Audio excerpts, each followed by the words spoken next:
Yeah, you are, Kevin, you're right side up now. Awesome. Awesome. And then once we get this PowerPoint going, we'll have to do an audio check to get your volume right. Okay. Yeah. Sounds good. I'm gonna put it on mute for a minute.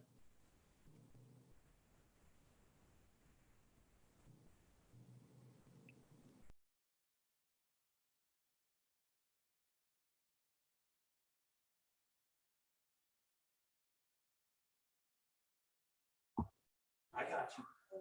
All right, Kevin, can we do a sound check on your side, please? Yeah, no problem. This is me talking at I think my average volume. So you want me to keep talking? Perfect. Thank you. We got you. Awesome. Cool.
All right, about 1 more minute this evening and we'll get going.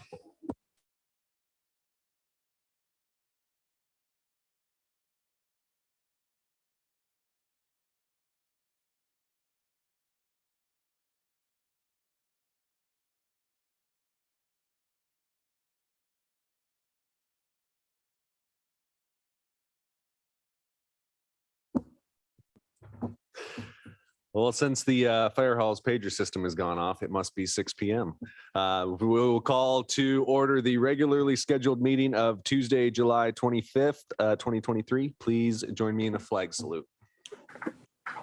I pledge allegiance to the flag The of flag the United of the States United States of America, and to the republic for which it stands, stands one nation, one nation, under God, under God, indivisible, indivisible, liberty with and liberty, justice for all. justice for all.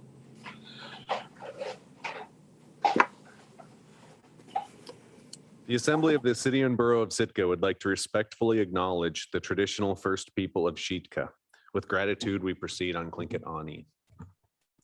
Sarah, roll call, please. Mayor Eisenbeis, Present.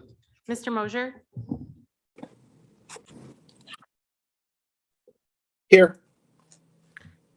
Ms. Duncan. Here. Mr. Yestad, Here. Mr. Christensen, Here. Mr. Pike, Here. and Ms. Carlson. Here. Thank you. Any correspondence or agenda changes this evening? Seeing none, that'll bring us to ceremonial matters. Tonight, we do have a citation honoring U.S. Coast Guard Day. I will go ahead and read the citation and then Dan will get his picture moment. You're welcome, Dan. Citation honoring U.S. Coast Guard Day. The City and Borough of Sitka recognizes August 4th as U.S. Coast Guard Day nationwide and especially wishes to honor all Sitka-based personnel of the U.S. Coast Guard. Whereas Sitka is a Coast Guard city, one of 29 communities in the nation to be so designated, and the City and Borough of Sitka and citizens take this responsibility seriously by making special efforts to acknowledge the professional work of the Sitka Coast Guard men and women and reaching out to these personnel and their families and making them feel at home at their home away from home. And whereas August 4th is National U.S. Coast Guard Day, marking the birthday of the United States Coast Guard, which began in 1790 and received its present name in 1915, when Congress supported providing the nation with a single maritime service dedicating to saving life at sea and enforcing the nation's maritime laws, and later added maintaining the country's aids to maritime navigation and other missions. And whereas the City and Borough of Sitka and the community of Sitka continue to support and honor the 5 Sitka Coast Guard units: Air Station Sitka, Cutter Kukui, Aids to Navigation Team Sitka, Marine Safety Detachment Sitka, and Electronic Support Detachment Detail Sitka as Americans Guardians of the Sea. Now, therefore, the Assembly of the City and Borough of Sitka, in recognition of the 233rd birthday of the U.S. Coast Guard and Sitka's status as a Coast Guard city, does hereby recognize the professionalism, skill, and unwavering devotion to duty of all Sitka Coast Guard personnel and to provide Sitka with the safety, security, and stewardship of our oceans in an often dangerous world. We thank you and your families for your service. Signed and sealed today by myself and the clerk. Sir, if you could join us.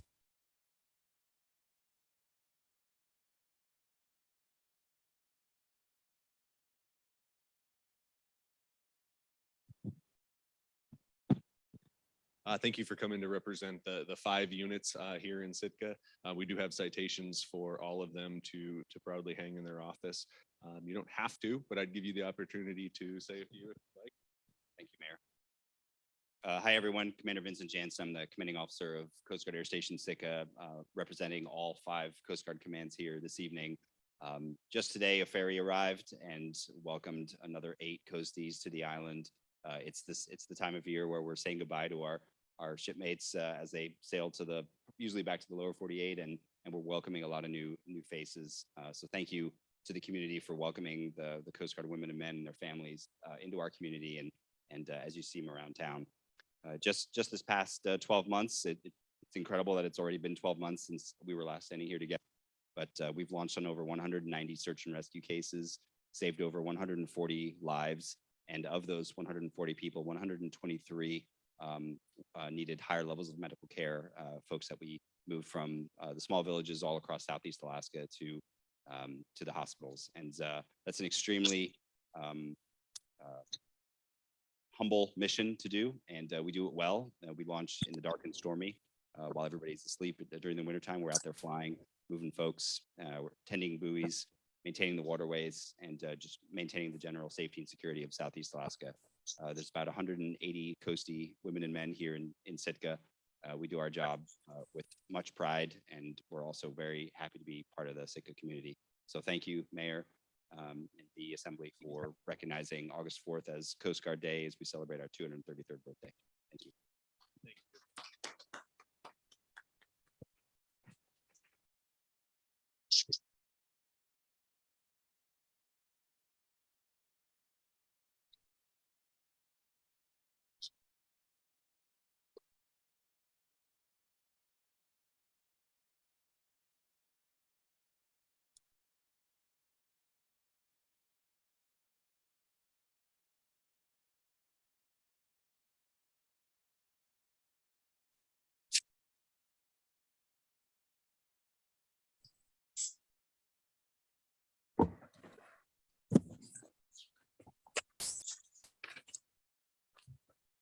All right, that'll bring us to special reports this evening. We have a scheduled special report, Childcare Now update, please.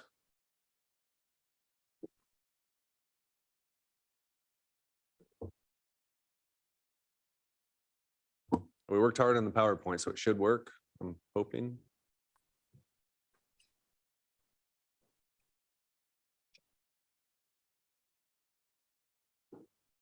Great, perfect.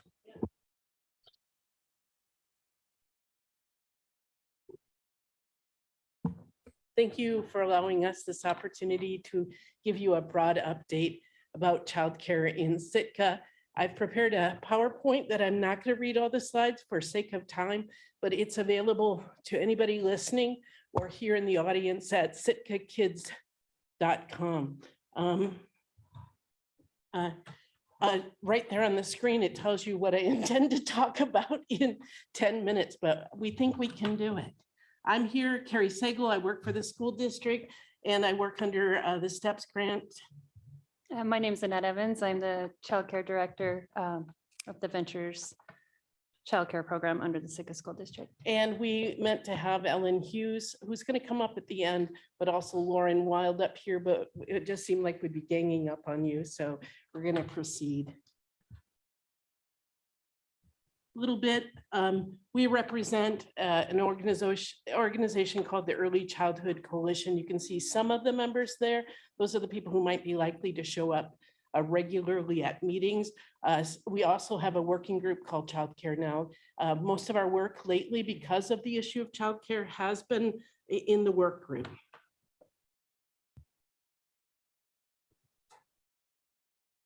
Current state of childcare. You've heard it, you've read it in local articles, you've read it in state articles, you've seen the tribe's report, you've heard your own strategic plan, you know, the will of the people to have childcare solved. But if you want reports, articles, and fact sheets, they're also available at sitkakids.com. So you choose the education tab and then Early Childhood Coalition. One thing that we're going to talk about though is that currently Head Start and Betty Lyson Child Care Center have openings, and those openings, if they're not filled, will result in scaled back care. And that's something several of the child cares have experienced recently, Ventures, Betty Lyson, and Head Start. To clarify, you're talking staff openings. Staffing? Yes, staff openings. Head Start also has openings for children. Leading these closures, temporary closures lead to stress for families, loss of work or income, and safety issues. For example, anecdotal stories about people who the childcare doesn't cover their hours. So instead of taking their child to childcare, leaving their children at home alone, unattended. I have some anecdotal evidence. Lauren Wild, who's in the audience, has shared the number of parents who are coming up to her recently telling about their plans to consider moving away from Sitka. And then a very interesting anecdote, a mental health provider in Sitka sharing that the number one concern bubbling up with her families, with the parents and families, is childcare in providing mental health. Our organization made an effort to be well represented at the Health Summit. So a long-term goal, it was chosen as one of two choices this year, is creating a stellar childcare system in Sitka. And so we're going to tell a little bit about some of the work we've been doing and other work around the state. You probably saw in the Sitka Sentinel and a piece on, maybe you heard on KCAW, Jasmine Shaw through US Extension offered a babysitting class. Some information about the babysitting class is up there. Essentially 14 students completed a rigorous course to certify them for babysitting. You might wonder, why would we include that or support that in our efforts to improve childcare in Sitka? And it really is about creating a future for those students where it is a possible career for them, where they'll be well compensated and well benefited. And that's hard to do in a system that's broken. One of the things we've been involved in is advocacy at the state level, and I have good news to report.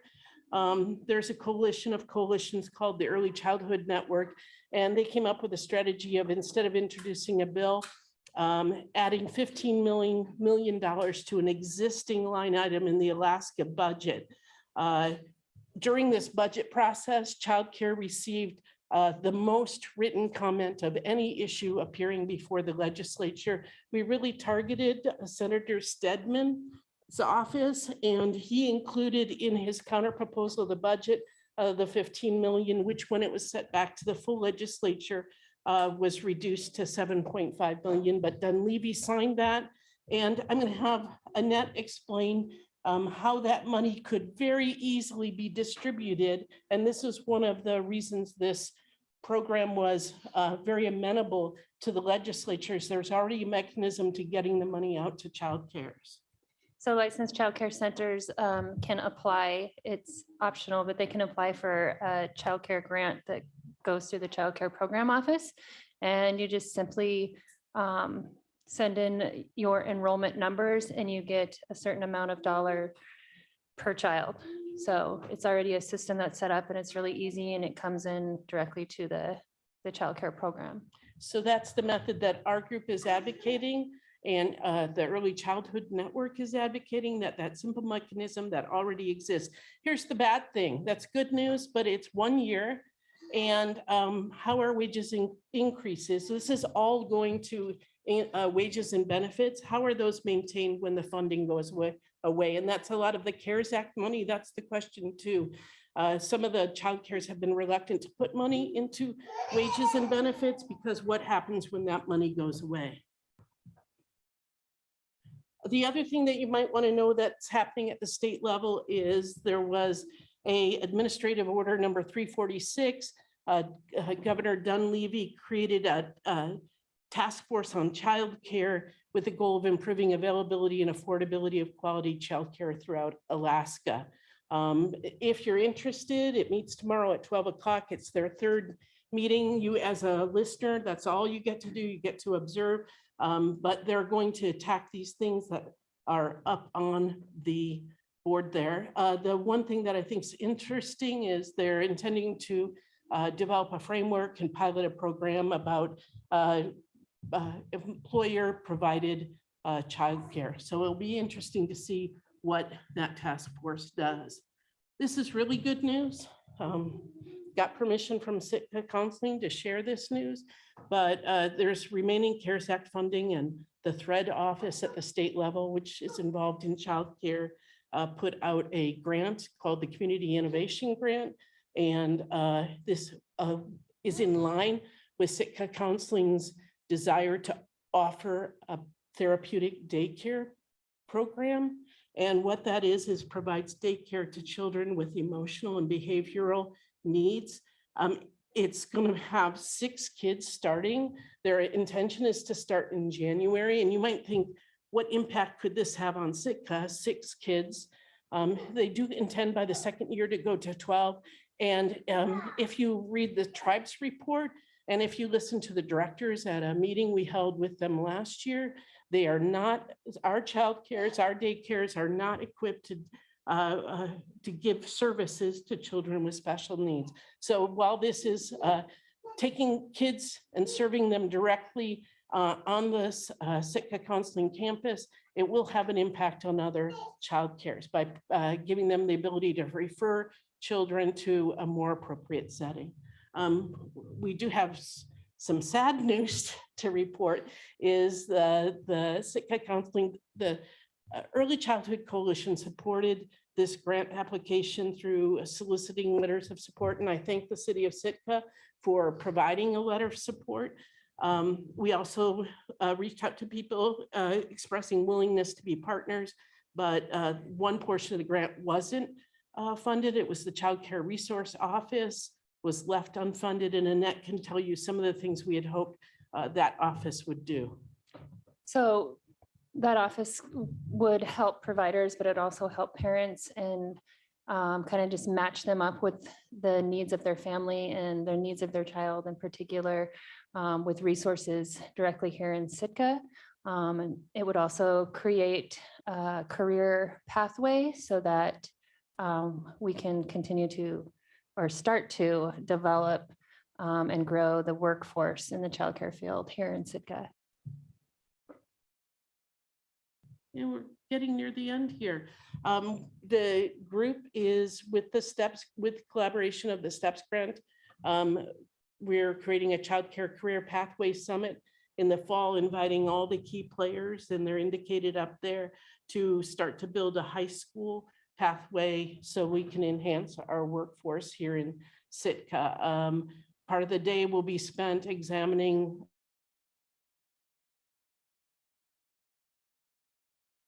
something that we hope to have in place the following school year. And here's our message. It comes down to revenue. You probably knew this part was coming.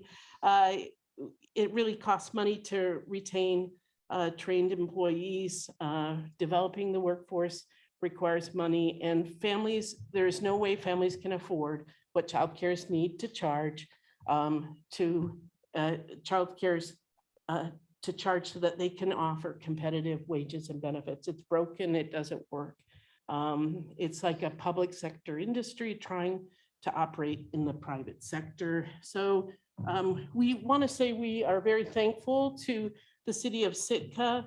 Melissa Henshaw has been faithfully coming to our meetings, giving us guidance when questions relate to the city of Sitka or other aspects like the Coast Guard. She's been there to help us find information, but we think there's a role for Sitka to play. There are municipal responses in Alaska. Anchorage just passed a measure where marijuana sales tax will go to early childhood education. We've spoken before about the city of Juneau, and I think there's one other fairly large municipality that is providing assistance to child cares.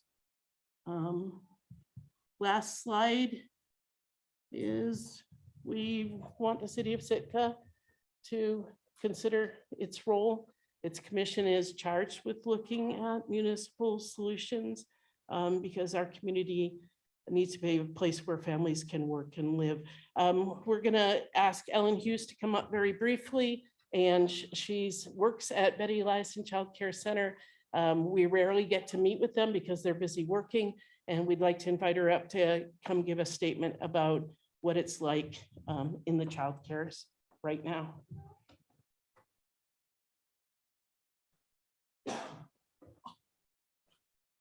Okay, my name is Ellen Hughes and I work at Betty Eliason Child Care Center, and I know that to be true because I was there today, and approximately the first 2 hours I was there, I heard my name called about 50 times. So I can verify my name is Ellen and I work at Betty Eliason. That being said, I've been in the early childhood field for right at 35 years, which is a long time. I have not seen in that time the crisis with staffing that we currently have.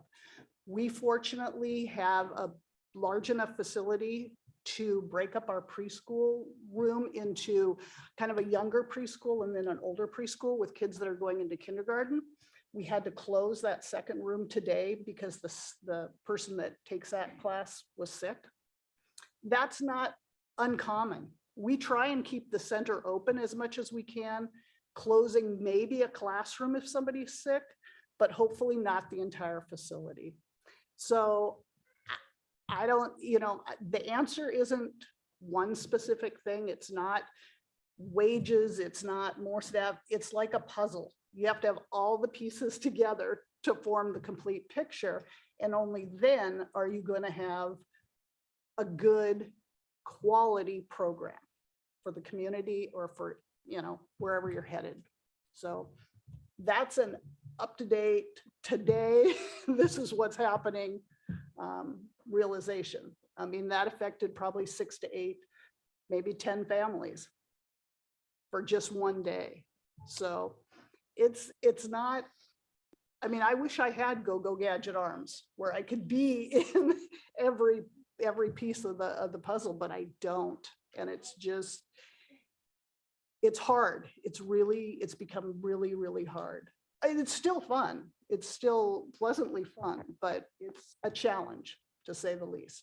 And then the last thought to think of is we were happy to come here today with good news, but if the good news doesn't result in a change in our situation and we feel situation is more precarious than it's been in the last 3 years, then what good is the good news? There's 7 spots for infants in Sitka and 120 people. And people are talking about leaving town. So just things to think out, and thank you for your time. Oh, any questions? Ellen, thank you for your time this evening as well. Obviously a plethora of knowledge, and it sounds like an amazing group to have on this task because I think we all understand from this side of the table as well that this is a concern for not only Sitka, but nationwide. So continuing to follow trends and seeing how we as a body can influence positive change. Thank you. Thank you.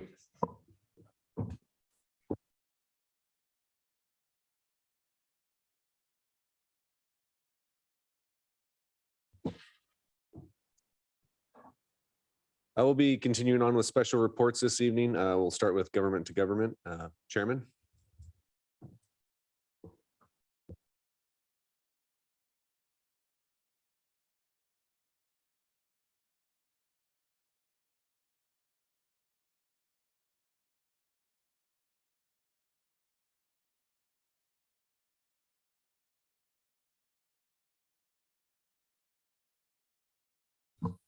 Thank you, Mayor and Assembly members. On Alpar 2 meetings in July 5th and July 19th, it wasn't a very big agenda for, let alone both of them combined. Briefly, the Tribal Council discussed a couple items from the Finance Committee at its first meeting and approved a grant justification to strengthen the traditional foods program. That was passed at our last meeting, council meeting. We approved a couple enrollment resolutions, one relinquishment resolution. The council approved revisions of the ordinance governing committee, its third reading, final reading. Approved a letter to the U.S. Forest Service regarding Southeast Alaska sustainability strategy. And approved resolution to authorize entry into the Alaska Tribal Child Welfare Compact. And last but not least, the council ratified phone poll approving the proclamation of the 25th anniversary of the MOU with the city and borough of Sitka. That's my brief report, Mr. Mayor. Thank you. Thank you. Appreciate you coming in.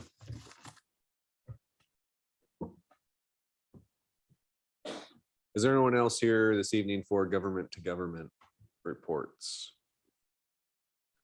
Municipal boards, commissions, committees? Municipal departments? Man, everybody in the back of the room jumped up real fast, didn't they? School district and students and guests. Okay, that'll bring us to persons to be heard. This is public participation for any item off of tonight's agenda, not to exceed 3 minutes for any individual.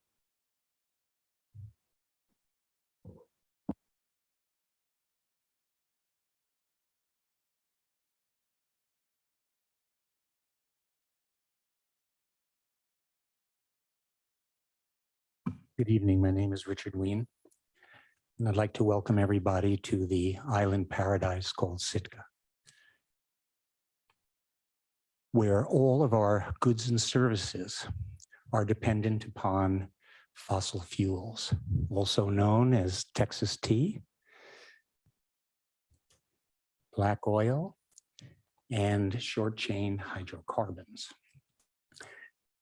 As we progress in the season, the fireweed is now in full swing, and there's condensation on the windows in the morning, as well as leaves beginning to fall. So please get out there and enjoy the weather, because we are in a seasonal change.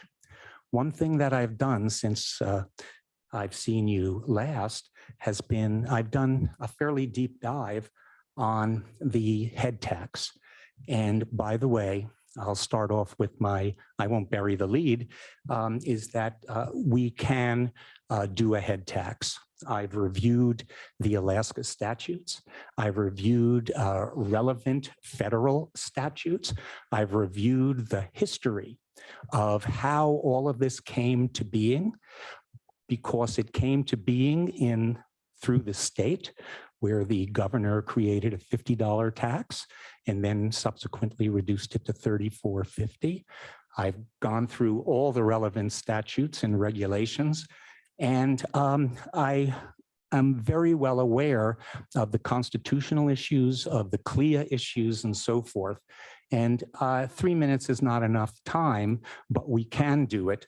The relevant state statute, for anyone who is interested in reading it, is AS 43.52.200. One of the important things that we have been a little neglect on is Juneau, since they initiated this, has received over the time north of $180 million.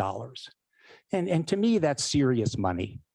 We now get the $5, but they not only get the $5, they get the sales tax, plus they get the docking, and they get their head tax.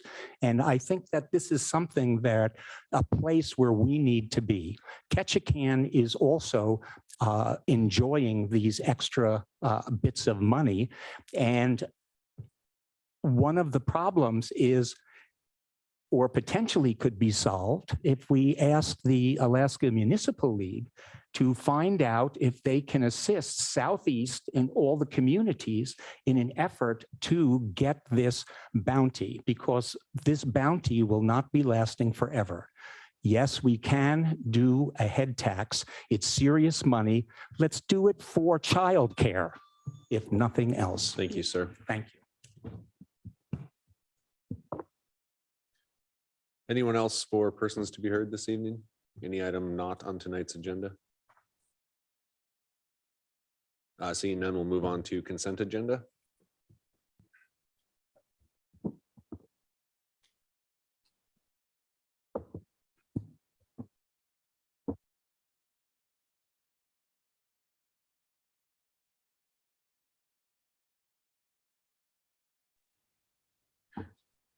I move to approve the consent agenda consisting of item A, approve the minutes of the July 11th Assembly meeting. Item B, approve the following liquor license applications. 1, transfer of ownership application from Ludwig's Bistro Inc. to Our Town Catering LLC at 256 Catlean. And 2, premises diagram application and restaurant designation permit application for Our Town Catering at 256 Catlean. Second. It's been moved and seconded. Is there any public comment on the consent agenda? Sarah? All right, on the motion to approve the consent agenda consisting of items A and B, Mayor Eisenbais, Yes. Mr. Pike, Yes. Mr. Mosher, Yes. Mr. Christensen, Yes. Ms. Duncan, Yes.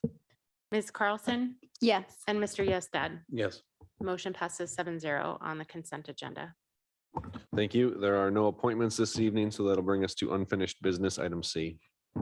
I move to approve ordinance 2023-14 on second and final reading, amending Title IV Revenue and Finance of the Sitka General Code by updating Chapter 4.09 Sales Tax.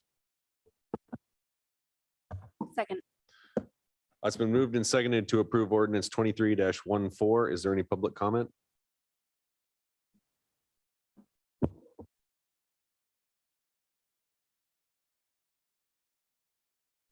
Good evening. This is Richard Ween. It's always interesting to read the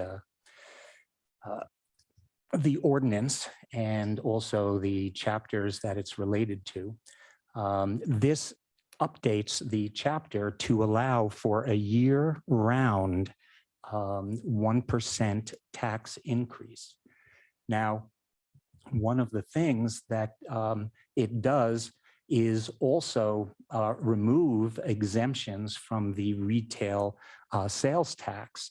And one of the aspects that, of course, catches my eye is that one of the exemptions was rent paid as consideration for the use of real property, either for 30 or more consecutive days or the active calendar year, et cetera. So this will also affect that exemption as well. And when we talk about cost of living, this is another place where it will hit. So as always, it's in order to be as good a citizen as you can, it's important to read these codes, regulations, ordinances. Thank you. Any other public comment on ordinance 23-14? Assembly deliberation? Sarah? All right, on the motion to approve ordinance 2023 on second and final reading, Mr. Yestad, Yes. Mayor Eisenbais, Yes. Ms. Carlson, Yes. Mr. Mosher, Yes. Mr. Pike, Yes. Mr. Christensen, Yes. and Ms. Duncan. Yes. The motion passes 7-0 on item C. Item D, please. I move to approve ordinance 2023-15 on second and final reading, proposing to amend Title IV Revenue and Finance, Chapter 4.09 Sales Tax of the Sitka General Code by adding a seasonal sales tax increase of 1 additional percentage point in Section 4.09.010 levy of sales tax and adding Section 4.09.120 exemption from seasonal sales tax, and submitting the question of such an amendment to the qualified voters at the regular election on October 3rd. Second. It's been moved and seconded to approve ordinance 23-15. Is there any public comment?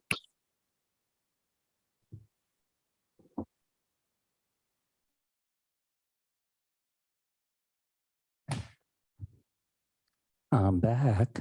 This is Richard Ween. At the last meeting, when this was first dealt with, there were several things that I pointed out, and I'm going to point them out again because there may be a different audience. And that is, this is an increase of the 1%, which was levied for a period of about 20 years to cover school bonds. And I believe that includes the PAC.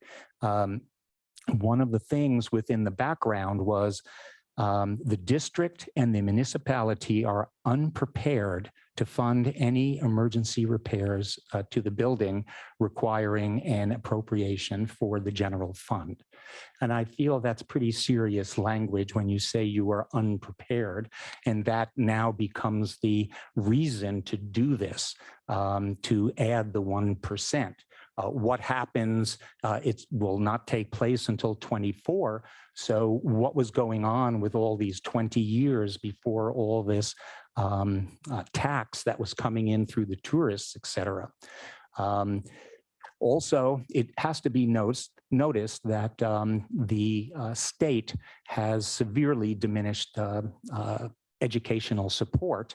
And so this is another reason, which is certainly a very good one. I do believe that Sitka should deal with the concept of Kaima Aina, which is the local exemption for this 1% tax. They do it in the great state of Hawaii. And I think that every little bit that we can help here in Sitka would be great. You can just actually make it Alaska and just show your driver's license. And that would certainly distinguish you from a tourist. The other thing is that it's supposed to bring in $1.8 million a year. And I think that seems like a lot of money, but you have to remember recently we dealt with that would be the cost of a crossing by the Raptor Center, to let you know exactly how much money $1.8 million buy. And so as part of approving this, I think it would be appropriate if the first 3 years of this tax was given to the haul out. Because if you did that, then that would cover phase 1 completely, because they have a big shortfall. So I think can cover it as we did like Blatchley, but the 1.8 million each year to the haul out, I think would help complete the project to a state which would be something quite reasonable. So make that adjustment, and God bless you all.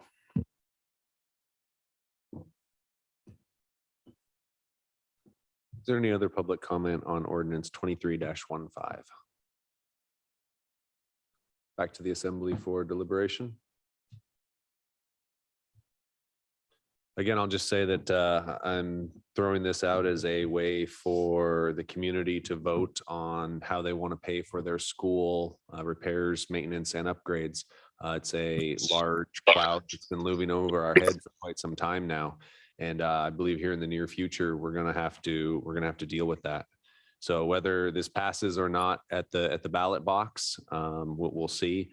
But either way, the community is going to have a discussion on how they want to pay for their school infrastructure, which I think we can all agree is a needed community service that the municipality provides. Anything else from the assembly, Kevin? Oh, thank you, Mr. Mayor. I'm just going to say, yes, I'd kind of repeat what I said last week. And of course, this is just putting it on the ballot for people to choose.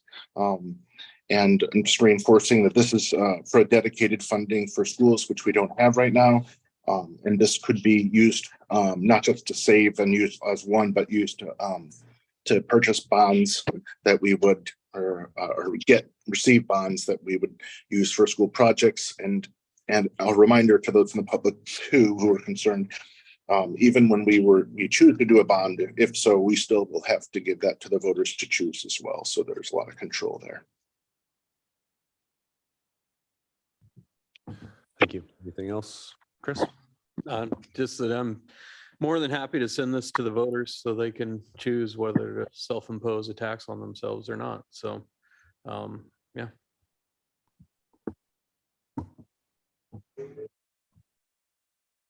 Sarah?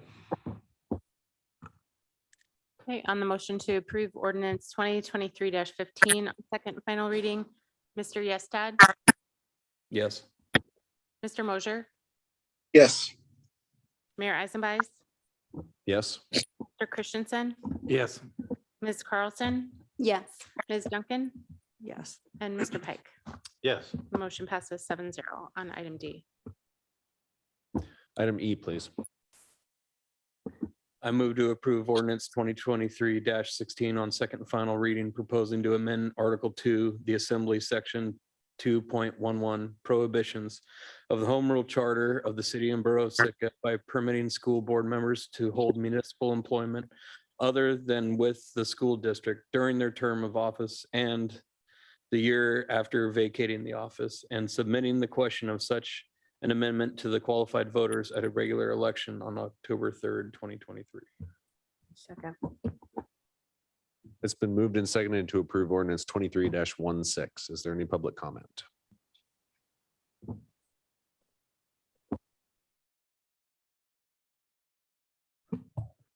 Good evening. My name is Richard Ween. This ballot proposal has vexed me.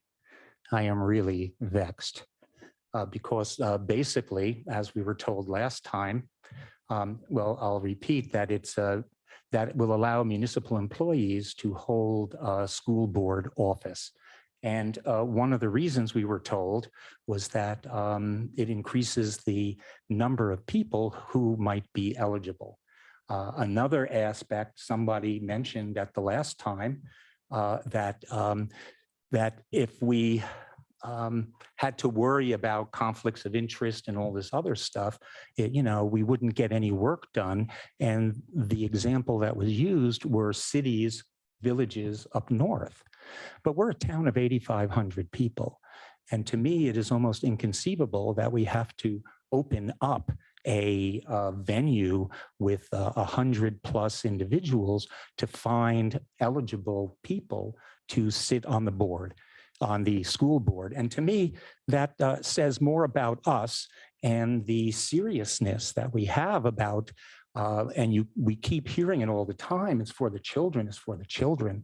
We have thousands of people who are actually eligible for these. And if we have to make this change, again, I am vexed.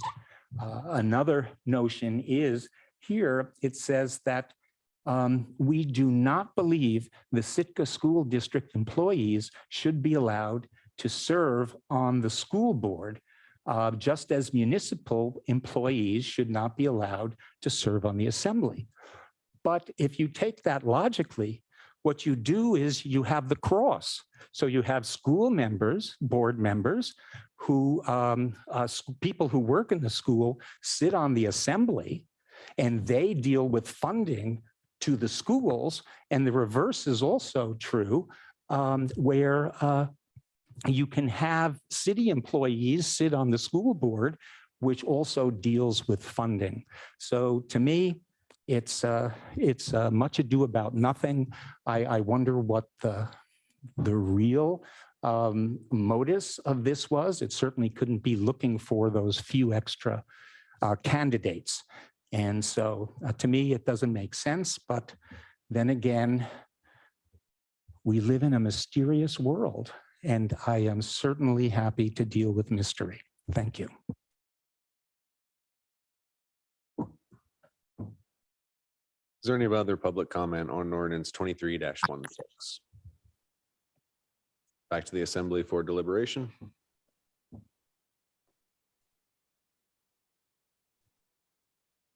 Seeing none, Sarah? On the motion to approve ordinance 2023-16 on second and final reading, Mr. Yestad, Yes. Ms. Carlson, Yes. Mr. Mosher, Yes. Ms. Duncan, Yes. Mayor Eisenbais, Yes. Mr. Pike, Yes. and Mr. Christensen. Yes. Motion passes 7-0 on item E. Thank you. It is a little early. However, I foresee this next item taking substantially longer than 15 minutes. So if the assembly, if we could take our break a little bit early right now and then get ready for a detailed presentation by Gary White, where he will answer all of our questions perfectly.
Oh yeah, is Dick on?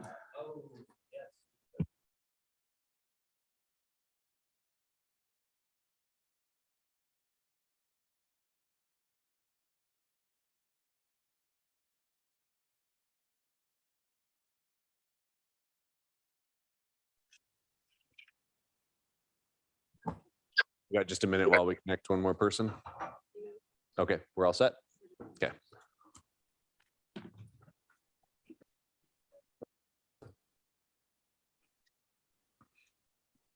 All right, so this evening we will be moving on to item F, which is adopting the final Gary Paxton Industrial Hall Out Project Charter with concept, scope, and budget. Tonight, Gary White and Michael Harmon are going to do a presentation and clue the assembly in a lot of deliberation on this item. But first, if I could get a motion to get this one started. I move to adopt the final Gary Paxton Industrial Park Haul Out Project Charter with concept for scope and budget. Second. It's been moved and seconded to bring the item forward. Gary, Michael, please, you guys have the floor. Great. Thank you. My name is Gary White. I run the Gary Paxton Industrial Park under the direction of the Gary Paxton Industrial Park Board of Directors. First, I want to say that this presentation is a little bit different than the one in the packet. We had a little bit of a kerfuffle where we had to update some of our project cover charges or cover sheets here just to adjust stuff, because the original budget we had in doing the 300 ton now, which doesn't make sense, so we pulled it out. And this information's more it covers more what we're trying to do. So I'm going to go over this, some of the history that happened, and then Michael's going to take you through our concept for and how we'd like to move forward. So today like I said, we're going to talk about the goals and schedule. We're going to talk about the scope of improvements and everything that we've done in the past. So a project charter is basically, it's a document that's going to show us our goals and how we're going to achieve those goals. And so the goals that have been set from multiple public meetings is that we want to have a 100-ton facility because that has the capacity to cover a majority of the fleet. We also heard from our last two private groups that proposed on this and from others in the community that having a larger 300-ton lift would also be nice. And so obviously we don't have the funding to do that now, but how do we build now so we have the ability to expand in the future? When Northline Seafoods owned Lot 4, they had plans to do a lot of barge work. And so we wanted to preserve the existing access ramp for that work. Now they're not moving forward in that direction.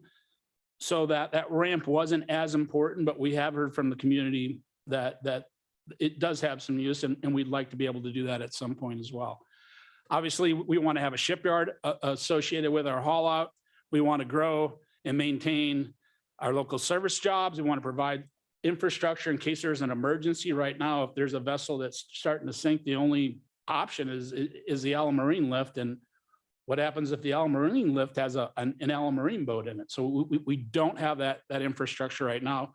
And of course, we want to reduce travel costs to our fleet having to leave town, and it also helps reduce the emissions that are associated with that. So here's the cover sheet here. And as you can see, the prices have increased. We're looking at an overall budget for just phase one of this project of just over $14 million. And I want to add one thing. I was in a presentation this afternoon from Southeast Conference, and they were talking, they had a quote in there from the Juneau Harbor Master that said most of their projects had doubled in cost since 2020, which I just found interesting today. But so we have about $8.3 million that the voters voted for 8.1. We had another 100,000 sitting in there. So the whole project is going to be short about $6 million. But as some of you probably have heard or read the news today, we were successful in getting a Denali Commission grant.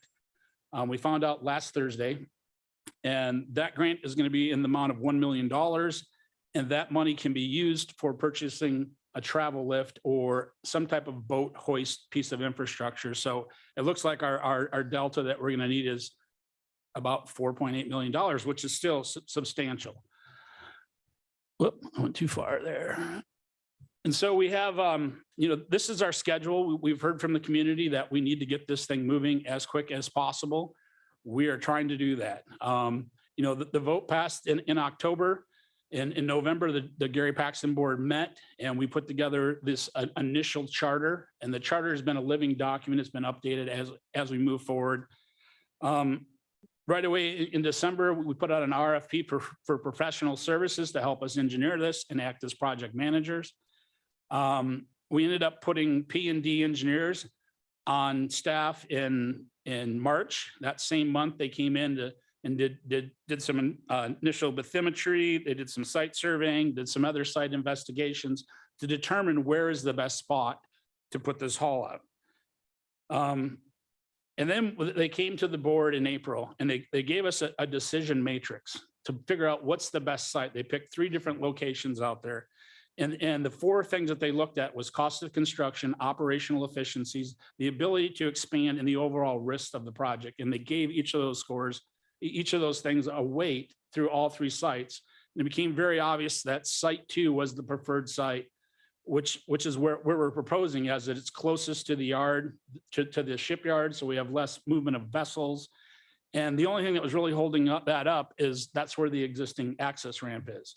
But that existing access ramp, to really turn that into a full-blown beneficial use of a ramp, really needed a lot of improvements. And we looked at it that if we moved it, the improvements wouldn't be as much and the city would be further ahead. So now we have our site. Now the P&D and Michael and myself, we sat down, went over a whole bunch of different concepts. We went over 4 different concepts to haul out vessels. We presented all 4 of those concepts to a subject matter group that consisted of local folks that have worked in marine trades, that have worked in yards or try to develop yards. And they all sat down and looked at the 4 concepts and came up with site number 4, option number 4, concept 4 as the best site to move forward, or best concept to move forward. So on the 22nd of April, or I'm sorry, of June, we brought that to the board. The GPIP board concurred with the subject matter expert group. And so we've got unanimousness to move forward from both the board and some subject matter groups. So the rest of the schedule here is we've already started geotech permits and field investigation, environmental studies, this is going to be the critical path, or the stuff that's going to take longest to get done. And by the way, this is stuff that's completely out of our hands. This is dealing with the Army Corps of Engineers, dealing with DEC, EPA. And so this is going to be the thing that's slowing us down. But as soon as we get this passed, hopefully tonight, we can continue to move forward with that in a more official way. Then we're going to go through design, and we're going to be looking for a contractor to bring on. And we're going to have that contractor and the engineering firm are going to work on the final design, which I think is a really cool concept, because the engineers are going to come forward and the contractors might say, hey, maybe you should do it this way instead of that way, because my experience is. So it helps us get to a really good project and a really good final design. And then, of course, we're going to order the materials as soon as we figure out what's happening, and then we're going to do on-site construction. So as you see here, the on-site construction hopefully is starting next year at this time. That's a lot of things to get through in a year, but we're pushing to get that far. So the general scope that we come up with in our concept 4 is that we're going to procure a 150-ton boat hoist. We're going to build the piers that support that, but the piers are also going to have the capacity to put a 300-ton lift through that in the future. We have to have a washdown pad. We have to have wash water treatment. That's an EPA rule. The boats have to be washed, so we have to put that in. We're going to put in as much yard space as we possibly can with the monies that we have. We have to be cognizant of stormwater runoff and how that's being treated, so we don't get into any environmental issues. And then, of course, eventually we want to have power, lighting, water, sewer, have restrooms out there, all that other stuff. We're not going to be able to fit all this in phase 1, and we can't even fit it all in the phase 1 that we have funded now. But This is the overall goal because this would give us a decent yard. The stuff that we're asking for today is going to allow us to get boats out of the water. It's going to allow boats to get started getting work on, but it's not going to be the full bells and whistles haul out that I'm sure the community wants. And I already ran through all of the public meetings that we had. And this is our subject matter expert panel. We've got the first two gentlemen worked at Halibut Point Marina. Eric works at Allen Marine. Jeremy tried to develop a haul out here in town. And then Greg, he developed and managed the Wrangell Yard, which is a very successful yard in Southeast Alaska. And I'm so happy we have him on our team. So I kind of went over this, the yard or concept 4 was preferred. The washdowns were site number 3, which Michael will go into, was preferred. We're going to try to use as much as the existing shipyard or the existing slabs and topography that we have in the yard to keep the cost down so we can try to get as much yard as we possibly can. And, people talked about parking, they talked about a yard transporter and all these other things that I think will be important moving forward.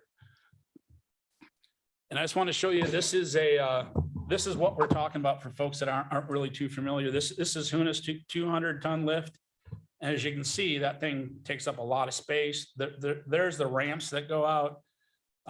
They have their washdown pad right below the ramp, which means that it's kind of a bottleneck in my opinion. But anyways, this is how we're going to move forward, and I'm going to turn it over to Michael.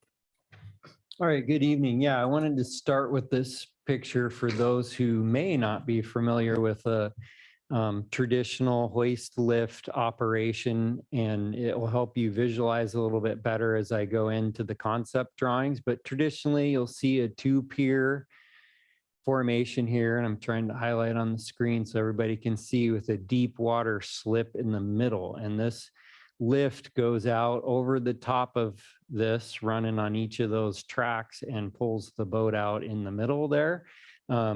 Typically, we'll have a fill section out to deep water with a bulkhead wall right along this edge here to create as much deep water close to your fill section as possible and reduce the amount of piling going in the water, which is the expensive part. You will notice in our concept as well, you'll notice this pier is much wider on one side. We have that in our concept to allow for that bigger 300-ton lift to go out on this facility in our concept out to go seaward, and I'll show you that on the next slide.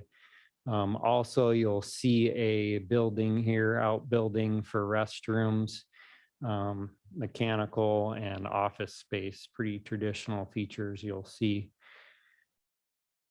Moving on here to our preferred concept.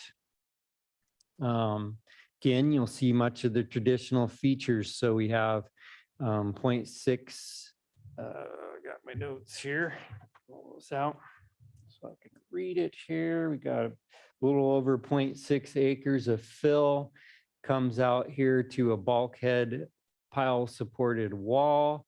And then you have your traditional 2 piers going out in the bright yellow for 150 ton. That's our phase 1 base. And then the light yellow depicted in this gets you out to that 300-ton lift. So you can see the slip and boat size out here is much larger. Our 150-ton lift has 32 feet of clearance, where you're getting out here of 40, maybe even larger than that to fit the larger boats in. Additional alternatives could be a queuing float here with a gangway that goes down. It's could be ADA compliant. Some of those features we're looking at in the additive alternates. We do not have the light colored funded at this time. So the bright darker yellow is kind of our base layout with this fill sheet pile wall. This sits in between the Hanson Marine dock and the SIAC building. Site locations really critical, center to the park, ideally located to the adjacent uplands that we have to park parked vessels and keep the distance that the marine hoist has to travel for a long-term operation cost down. We're also depicting here and looked at for the multi-purpose dock, the dashed line here depicting a maximum size vessel that multi-purpose dock can support. How does that fit with this haul out? And we felt like the egress was worked out just fine. So this is the marine concept. As we move up into the uplands, again, funding's limited. We did a conceptual layout here of multiple size boats that would fit with 150-ton lift, phase one approach.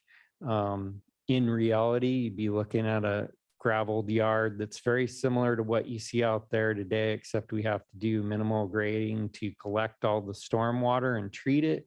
We need to have a wash down pad that has higher level treatment that would go to the stormwater. The waste water treatment plant ultimately for that to be treated. We have the parking here to keep boat parking customers, their personal vehicles out away from the travel lift operation, much safer. And you can just see kind of the maneuverability of a boat hoist, how much room gets taken up just for its egress to get to different parking spaces. Boat yards will start taking up a lot of space. All the available room in the park could likely be utilized for future shipyard services.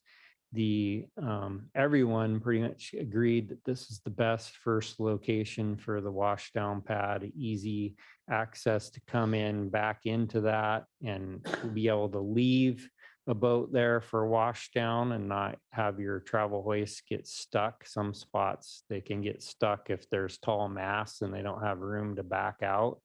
And it also does not bottleneck our piers out here if they want to have a boat doing wash down and still be pulling boats off the piers. That's what a lot of the haul outs have made that error, and some of the advantages of having our experts kind of guiding here to not make that mistake. And also one that the haul outs have appreciated over the years is making sure your wash down's capable, even if you can't afford it in the long run. Put the tubes in there when you pour the concrete to be able to have it heated in the future if you can afford a boiler down the line. So we want to be doing all of the above.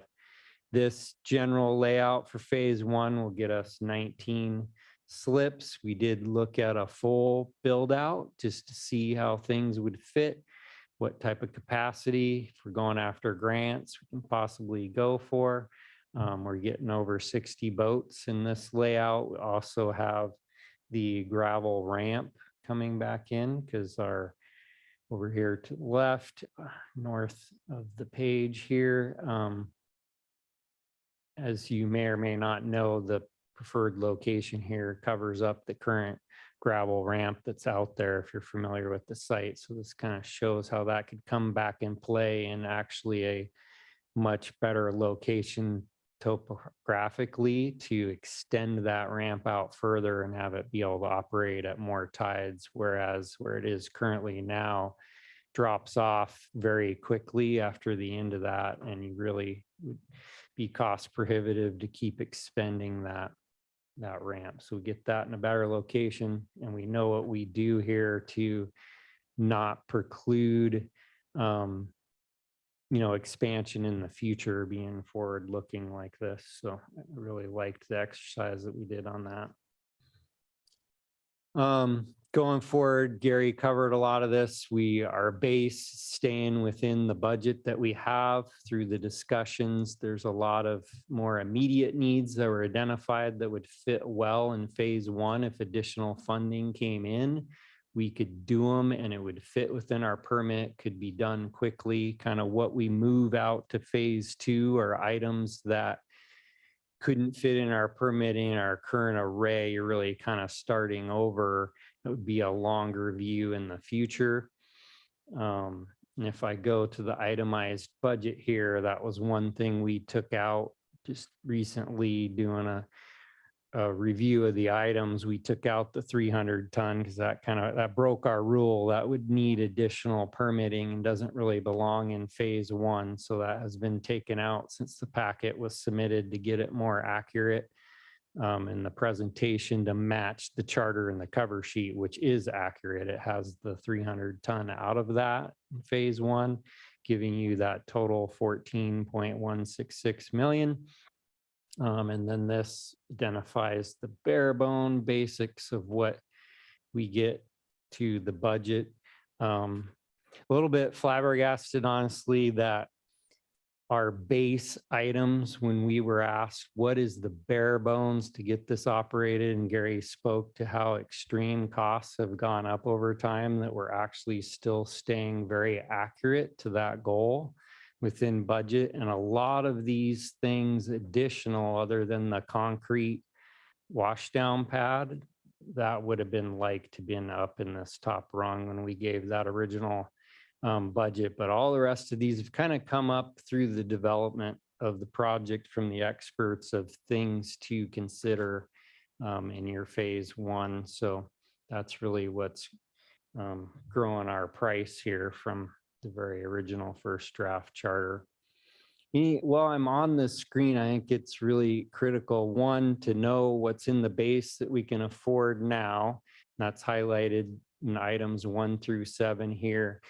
2, also the importance of the additional items on this being built into the charter. It allows the Gary Paxton Industrial Park Board the flexibility and authority to accomplish those items if the funding is available. And as we heard, we got $1 million grant coming in, so it'll allow the GPIP board to make priority decisions of what goes in, and they can work out of this list. So this is sort of a really important list that you're adopting tonight, and be comfortable with giving the board the authority to work within and us to work with them within. So if you have any questions on this one, I'd pause right now if I can help, if that's appropriate, or Mayor, should I move on? We'll come That'd back to be questions. Thank okay, you. I can pull this back up.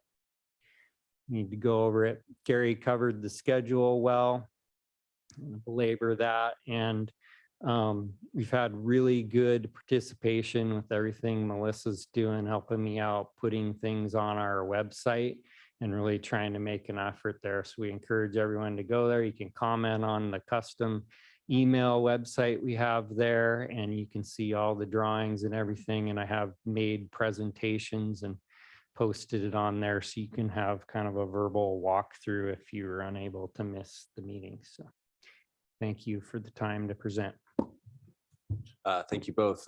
We will go to public comment, so don't go too far because I'm sure the assembly will have a bunch of questions. Appreciate your presentation. Is there any public comment on item 23-093?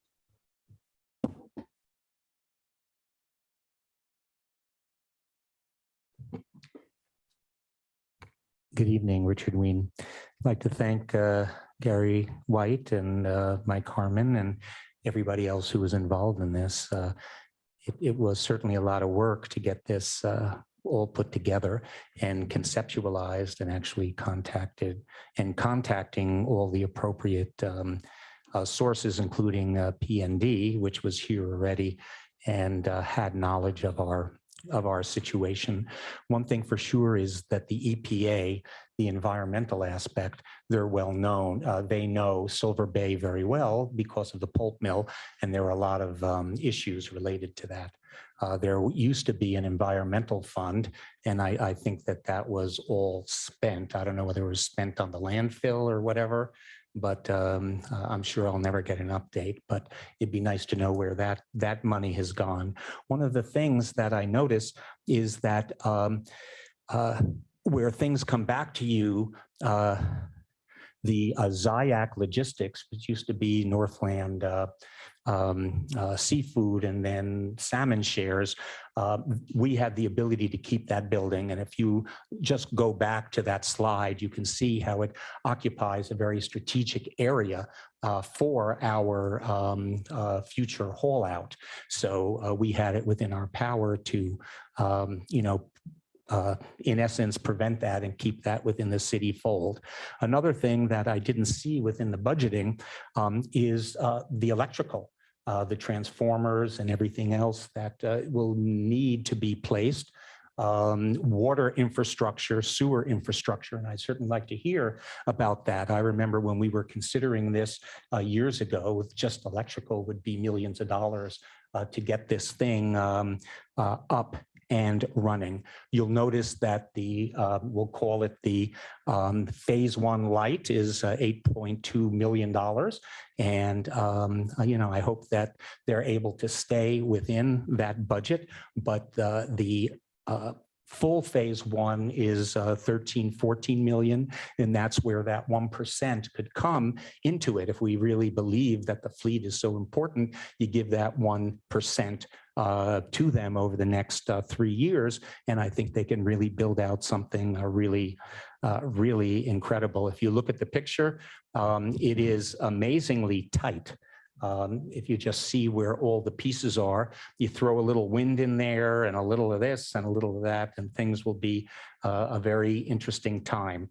But if I had just a couple of questions to ask, it would be where is the infrastructure as it relates to the budgeting, and meaning that is the city going to be paying for the electrical transformers, the sewage, the possible treatment, et cetera. So thank you very much, and job well done, Mr. White and Mr. Harmon. Thank you. Is there any other public comment on item 23-093? Back to the assembly for deliberation.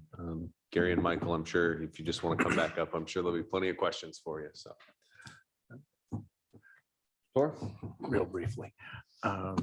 So I know when we first started talking about this, a list like you were talking about, like you put up there, was exactly what I was hoping for.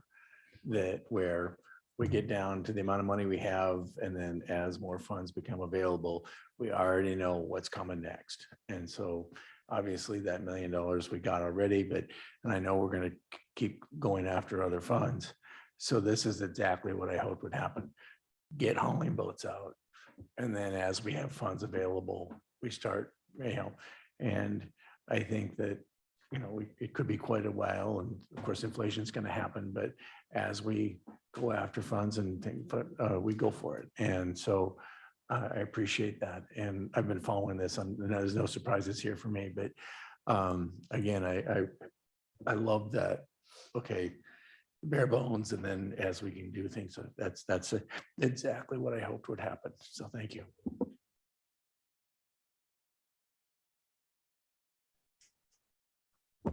I do have a couple questions for you both while you're here. One you may not know the answer to, but I wonder if it was discussed during the meetings.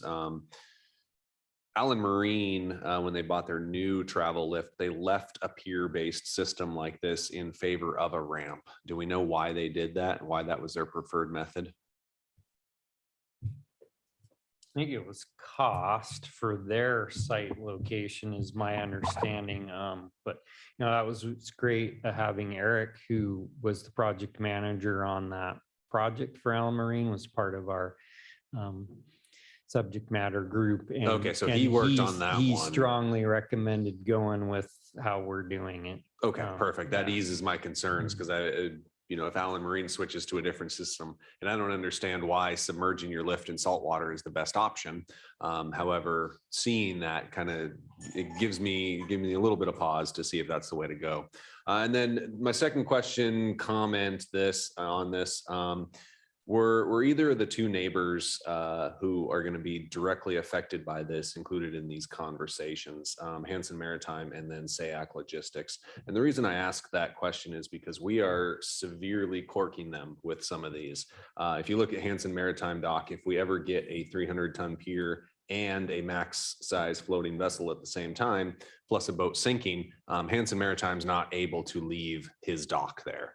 I think we're kind of going right out in front of him and making maneuvering in his area rather difficult. Hanson Maritime is a massively important part of this community. I would hate to see what would happen if we did not have him in town. SAAC Logistics, while I understand, you can't control the property around you, especially when we put in another ramp. I don't know if they have a Tidelands lease or anything right now, but it seems like they're really getting bottlenecked in here. So were they part of these conversations, and what are their thoughts on this number 4 going forward? Yeah, I've talked to Lee and let him know what the plans were, and the likelihood of,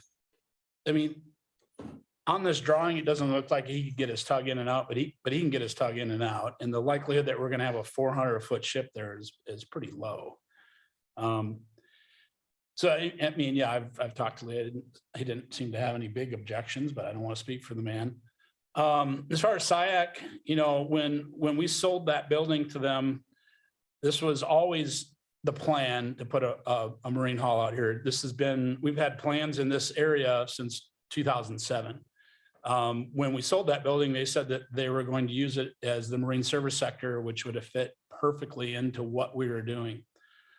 It sounds like they might be trying to change their preferred business model, but everybody walked into this eyes wide open that we're building a hall out here. We plan to build a hall out here, and we're going to build a hall out here. There was a public vote. That was after the sale, but this has been the plan for a while. So. There Okay, also was a lot of discussion, deliberation, and transparency in the sale of the Hanson Marine site in terms of the larger boats in the multi-purpose dock and how constrained that site was. So I feel like the city's been very transparent throughout, including the sale, about how restricted that coming in and going would be in purchasing that site, selling it to Hanson Marine. Okay, great. That does ease some of the concerns. Because like I said, Hanson Marine and Lee I think they're vital to the community and the surrounding areas. When your boat does sink and then you need to come out to the haul out to get it hauled, he's the guy that's going to take you out there.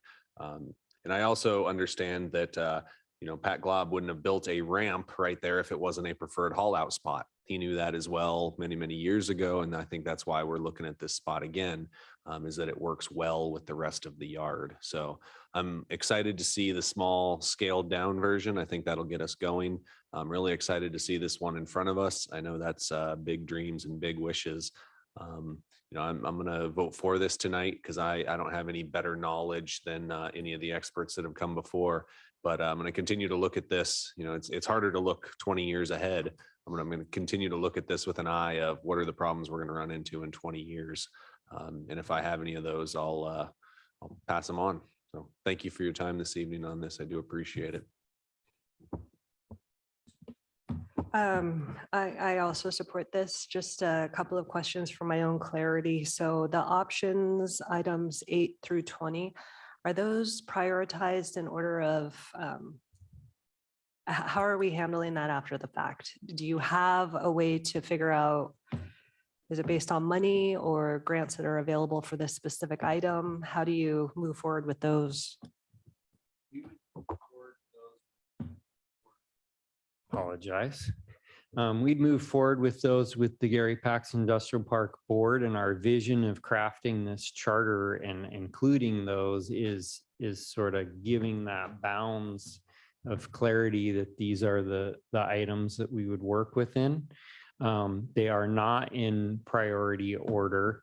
We certainly have recommendations for the board that we would provide as additional money comes. One real clear one right out of the gate that we thought would fit in the base when we put the original budget together was a concrete washdown pad, and we're sitting on a temporary one right now. So that be one right out of the gate that we would recommend doing, and we can help guide through that list as we go and money comes available. Ultimately, we're looking to the board to make that call guidance to us.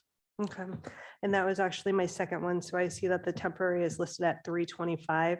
In order to make that permanent, you would need an additional 300 for a total of 625. Am I understanding that correctly? We would need an additional 250,000 because 50,000 would come out of the top for the temporary we wouldn't need a temporary one anymore at 50,000. So that would come out.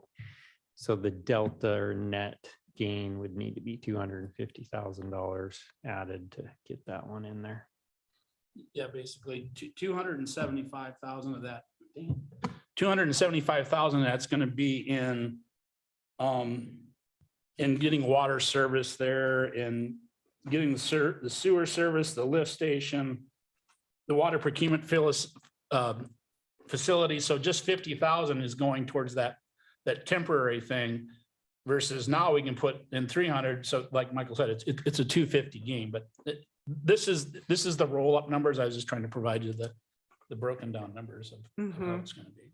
And then my third one, if all goes to plan, it'll be operable 1/1/25. Is that when I saw the construction would be completed? Knock on wood, hopefully.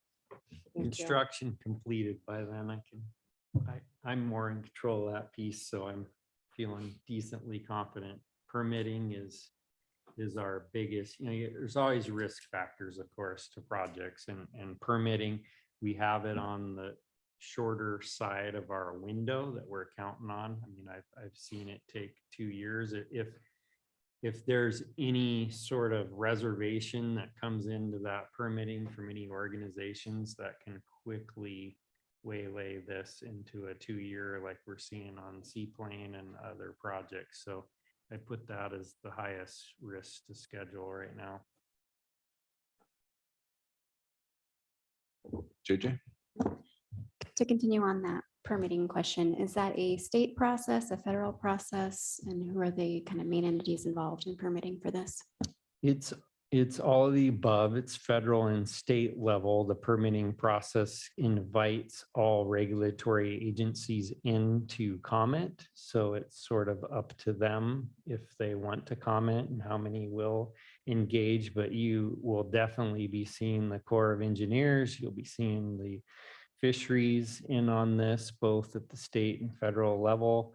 Marine protection will all apply. That's some of the longer lead items that we have to study and figure out. So it's, this is pretty robust in terms of having most of all the in-water features that trigger most everybody wanting to comment. And out of that process, in the options for 8 through 20, which ones would possibly have to become part of phase 1 due to comments from permitting? So that was why we took in my highlight, darked it out, made it too dark for you to read it. And I apologize if that big red there's the 300 ton taken out, moved to phase 2, because that really would trigger new permitting. All the rest of these, I feel we could bring in pretty quickly and fit it within our permitting array. A lot of it's uplands, which helps. And we'll be including these items in our permitting, when especially the in the water ones, because you always want to go big. You can always go smaller. You can't go bigger. So that's why in a lot of ways the permitting has been able to move forward, even though these decisions aren't finalized yet, because we're kind of taking that approach of going big with it. So there could be, what I'm hearing, just to confirm, a fairly kind of rolling phase 2, because the permitting would be done for most of it with exception to that 300-pound lift. Yeah, I mean, we call all of this phase 1. I know it gets complicated, but everything on this list could be rolling and go in, and we consider this all part of phase 1 for that very reason, that it has that flexibility to roll in. If it ultimately doesn't get funded and we're done with this project, they would move to phase 2, probably as a pretty high priority because they made phase 1. But phase 2 is everything kind of looking, it helps with the drawing difference too here. If I go back to these, looking at this drawing is a full phase two build out. It's everything on the downward of this page of the main road is phase two, where phase one going to this drawing here, it's everything on the top half above the road. And we also took out that lot.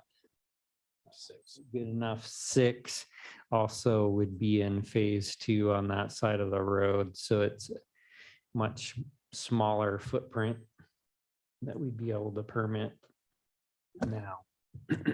I think I saw a name associated with the contractor. Has that been decided or is that an open bid process The going only forward? contractor we have hired at this point is P&D Engineering. And we, in the charter, we just have our estimates of what we're planning it would be for each phase moving into construction. And I do want to recognize how great of a job they've done. We didn't say their name enough tonight in terms of producing a lot of these materials. Want to recognize them. So those estimates are based off of engineering estimates, not a process Correct. with a builder. Our very first numbers were based off of staff doing the best we could. And then this final rendition is off of their expertise going through it, and pretty proud actually how well we aligned, surprisingly, with all the increased costs that have been going on. And some fine-tuned questions here. Will this be fenced? Not in the phase one budget, but that's an amenity that you would typically see and you would seen in that HUNA depiction I had as an example, that security, fencing, gates are important features. Recommend getting to at some point. Right, thank you. Chris? Yeah, I just want to thank Michael and Gary for all the work that you've put in on this. This has really been just a great project, and you guys did what you said. You were going to have a lot of public involvement, a lot of industry involvement, and you guys did it. And I really appreciate all that, because I felt like as a fisherman and a future user of this yard, you let us all have a voice in it, and that's been just great. I guess one question I do have is, now that we know that, sounds like it's confirmed that we do have this $1 million coming in, that's going to free up some of our phase one budget. Is that going to go before the GPIP board here soon, and we can start adding in some of those line items? So, okay. Yeah, we had a meeting, Michael and I, with P&D this morning, and that was exactly what we talked about, is how quickly we can get this back in front of the board. And we all have very good ideas of, like Michael said, a permanent concrete pad.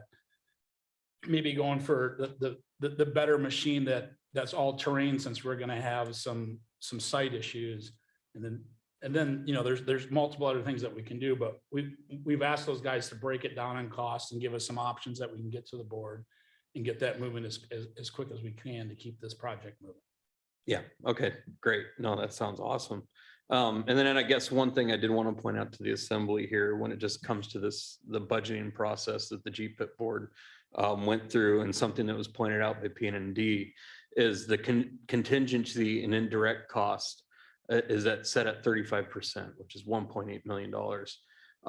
Potentially that may be money that doesn't get used up and might get applied into some of the other things that we're looking for in phase one. So, but they wanted to present a worst case scenario. So hopefully, cross our fingers, we can use some more of those items in phase one that are right now in red. So.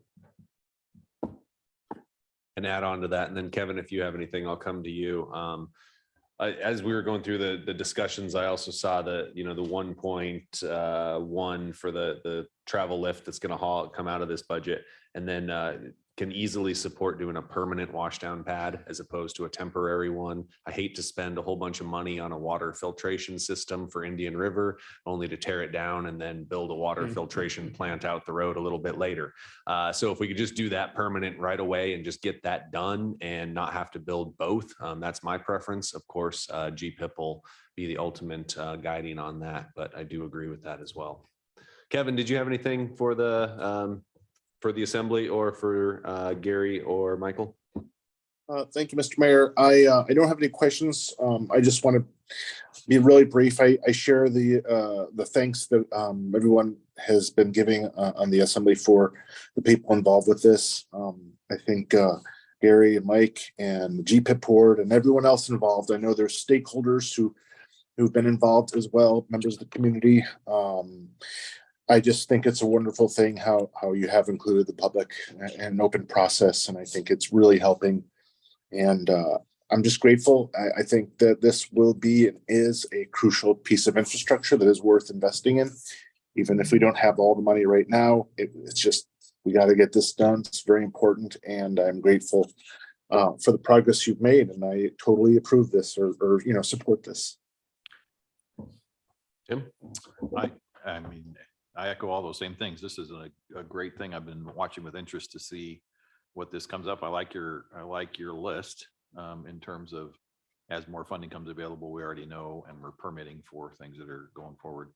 I am looking forward in the future and hearing about revenue and costs in terms of running this on an ongoing basis and whether or not some of that revenue might help with some of these things, but that's not part of this conversation right now. Just a quick comment. The fact that there's nobody here is a testament to the job you guys did. Because some of us were at these meetings where there was a lot of people and a lot of them were really mad. And there's nobody here because you guys have included everybody in the process and they've obviously felt heard and know that they're going to continue to be heard. And so I think if you ever want to show why this is working is look behind you and the fact that there isn't a whole bunch of mad fishermen here right now. So thank you guys. They're not here mad because they're out on the ocean mad right now.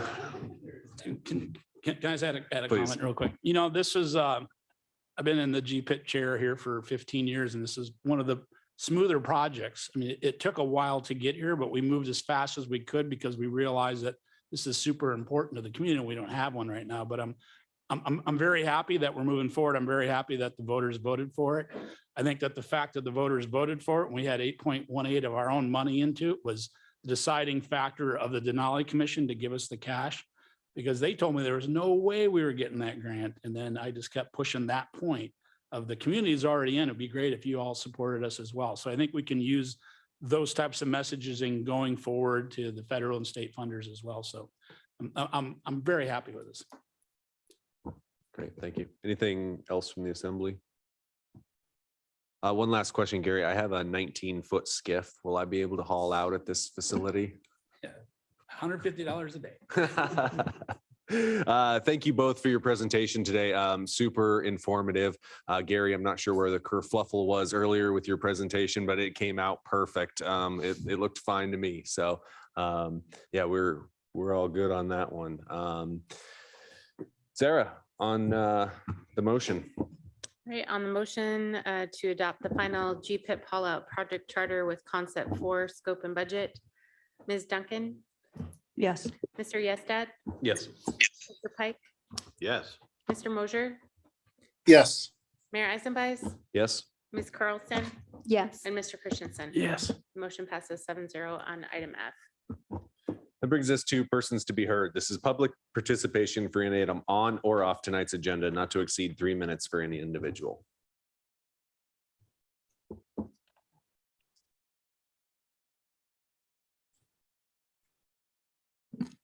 Good evening, Richard Ween. A couple of things. One is that I listened to an interesting lecture on when you have staff engineering, meaning staff like the city of Boston trying to figure out what the tunnel would cost versus what the final cost and the true contracting cost is. And they went over a whole list of why those two things don't match. And I thought it was very revealing.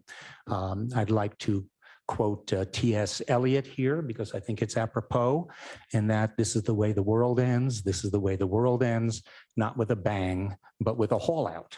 And it's very important to understand when we hear that there are going to be no 400-foot boats. I do remember at one point when we were going to get boats from South South Africa coming up for water with tankers. And we still have a water contract out there, and they still have obligations which they have to, speak to. I know no one in the city is going to really speak about it, but if they do enact their water contract, I wonder how many tankers we'll have up here and how that will be. I hope this isn't a case of how soon we forget. Another thing is really wasn't mentioned during the presentation is that the phase 1 and phase 2 are about $30 million, and the completion of phase 2-ish is 2027. And what the costs at that time will be is anybody's guess. And by the way, I believe that the Fed has a meeting coming up, I think this week, and it is well thought that they will increase the base rate by 25 points, meaning the prime interest rate, and this will affect everything around us. I don't know whether people have noted that Brent crude today inched up to $83.27 a barrel, and that's the benchmark. And whether you realize it or not, the Saudis and Russia wanted over 100. And that may be good a little bit for Alaska's budget, but the bottom line, it ain't good for people who have to use fuel and have to earn a living. And that's what's coming up. And in August, there's going to be the BRICS meeting, actually BRICS Plus. You figure out what that acronym means, and there are 47 other countries that want to join it. They're looking at establishing a new currency backed by gold and trying to get away our reserve currency. So there are a lot of things going on. The European PMI, which is the Purchasing Managers Index in Europe, has just plummeted. I leave you to figure out what it means to us. Thank you. Anyone else for persons to be heard? Any item on or off tonight's agenda? Mr. Mayor, if there's no one else, I'd like to speak at persons to be heard. Please, Okay, I just wanted to take the opportunity to thank, if you could identify yourself for the record, please. sorry, yes, Kevin Mosher. I wanted to thank the members of the public and the assembly for passing items D and E on second reading. Both putting on proposition questions on the next election to give them the choice to one, add bring back the additional 1% during the summer to support the schools, support school buildings and repairs, and then the other one to allow members of the city and borough of Sitka employees, excluding school employees, to serve on the school board. I just really appreciate it. It was a very smooth process. I want to thank all the staff who've helped us kind of create, work on this and get this done legal. And Sarah helped us a lot too. Very grateful. And I just want to say thank you. Thank you. That'll bring us to reports this evening. I'll start with my report. So Sitka did have another just about 10,000 passenger day here recently, and it was actually quite a different day than I spoke of last time. And the biggest difference this time is that ships were staggered. We had one ship that got in about noon while another one was leaving about 1. And so what that did is we had a large passenger load, but it eased the burden on the buses, on downtown, on city infrastructure, on city services, and all those trying to commute around. So a 10,000 person day with staggered ships feels much different than a 10,000 passenger day with all of the ships parked at once and dropping everybody at once. Along those same lines, participated in a CLIA meeting that they hosted. It was definitely a meeting to show you the bright side of cruising, as I think Chris and JJ can attest to. And the interesting part came at the end of this meeting when they had opportunities for questions. I raised a question about the passenger loads and how Sitka was experiencing some growth heartaches, and Juneau echoed that. Ketchikan echoed that, and it's really interesting to hear from both of those communities that they're both saying too much. So now I think the ball is back in the cruise lines court, because at just about every presentation I've been to, they indicate that they're going to work with the communities for the correct level of cruising. So I think I need to see some of that action now of them actually working with the communities on the correct level of cruising. Ketchikan, Juneau, and Sitka have all said that this is a level that we're having a hard time dealing with, and we're not able to host this or potentially anymore. So we'll see what comes from that. And then finally, attended the graduation of the AmeriCorps class this year. There was quite a few members that received certificates, a couple that received a 2-year certificate for their participation in the program, but they seemed excited to get out in the community. As we've seen in years past, about half of them are going to be staying in the community for a while, and we'll see how long they call Sitka home. But I know quite a few people who have come up here with AmeriCorps and either stayed for 5, 10, 15 years or are still here. So it's definitely a good program, and was happy to eat a slice of cake with them. I think that might have been the reason I went, but John. Thanks, Mayor. I've just got a handful of good news items I want to read out. I forgot to hit this one in the correspondence section, but if you notice, there's a letter in here that DEC congratulated us on achieving Ursa Major status in water system excellence for 2022. So that letter's in the front of your packet. It was already discussed about the Denali Commission grant for the haul out lift. We get a lot of good news on grants this week, but that's one of them. The other one, the hydroelectric production incentive program from DOE, that's section 242. We got a letter just today that we were awarded that incentive program. So we did get, they calculated for 21 and 22, and we will receive incentive payments under that program. We were also just selected today for another ETIP grant. There were 9 island and remote communities across the nation that were chosen for this, and we did get that as well. And specifically, it talks about how we're going to analyze and compare future forecasted energy demand, accounting for increased loads from heating, electrification, and electric transport, and looking at decarbonization technologies.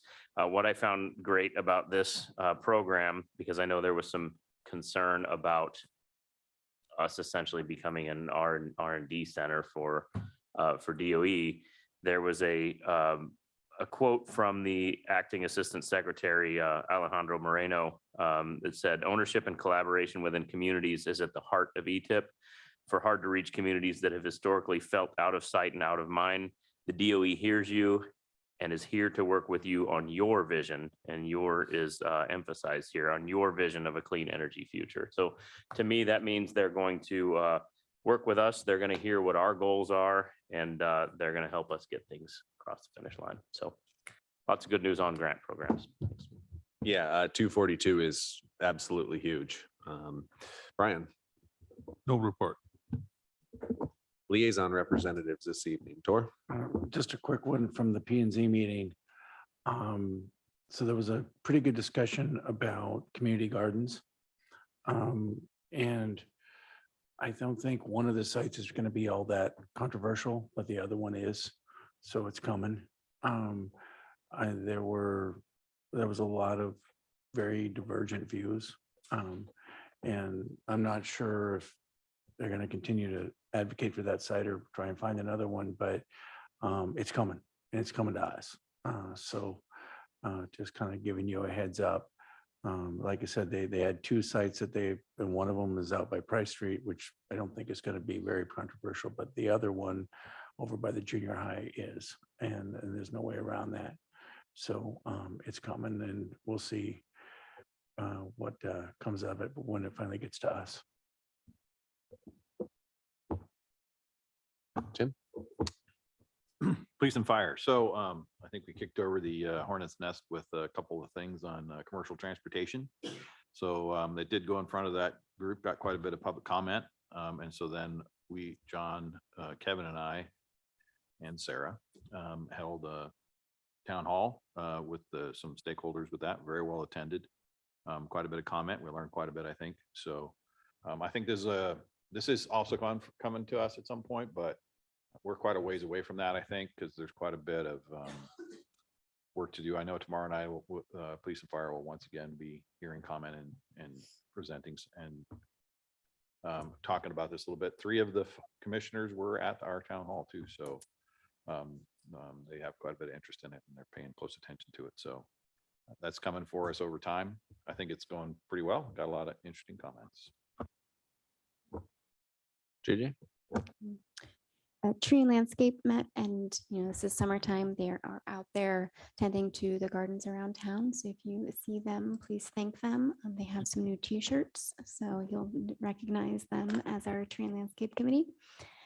Also, Tourism Task Force met July 12th and at a work session, discussed a lot of things, got some more information on directives. They broke into groups to look at the first 4 in detail. They'll come to that 5th one that we gave them later on, because that's the kind of network with Alaska, the other communities in Alaska. They are meeting again at 6 p.m. on August 9th in this room if anyone wants to attend. That is another work session, but it is open to the public. Any other, Kevin? Yes. Hi, Mr. Mayor. As a school liaison, I just wanted to introduce myself again to the new temporary superintendent. So we met very briefly last week, just sat down for a few minutes and, introduced myself, even though we had met years ago. He just let me know he's starting job. He's still kind of catching up, very much in the learning stage for a couple weeks, but he is eager to help us keep things running smoothly and make improvements, and also ultimately find another superintendent. But I was pleased with the meeting. He seems very much as when I knew him 25 years ago, very kind and good demeanor with the staff, and just seems like I think he'll be a good fit for a while, for as long as he's here. Great, thank you. Any other liaison reports? Sarah? Our next regular meeting is August 8th. And then I wanted to go over the following vacancies that are to be filled in the regular election on October 3rd. We have 3 assembly seats, 2 3-year terms and a 1-year term. We have 3 school board seats, 2 3-year terms and 1 2-year term. So the candidate filing period is open. It closes at 5 p.m. on August 4th. If folks are interested, they can give us a call or stop by our office.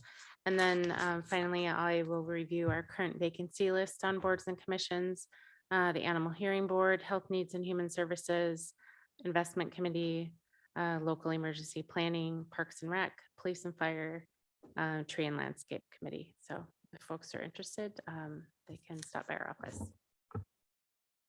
Great, thank you. Any other reports this evening? Seeing none, that would bring us to adjournment. Motion to adjourn. All those in favor say aye. Aye. Any opposed? Thank you, everyone, for your time this evening.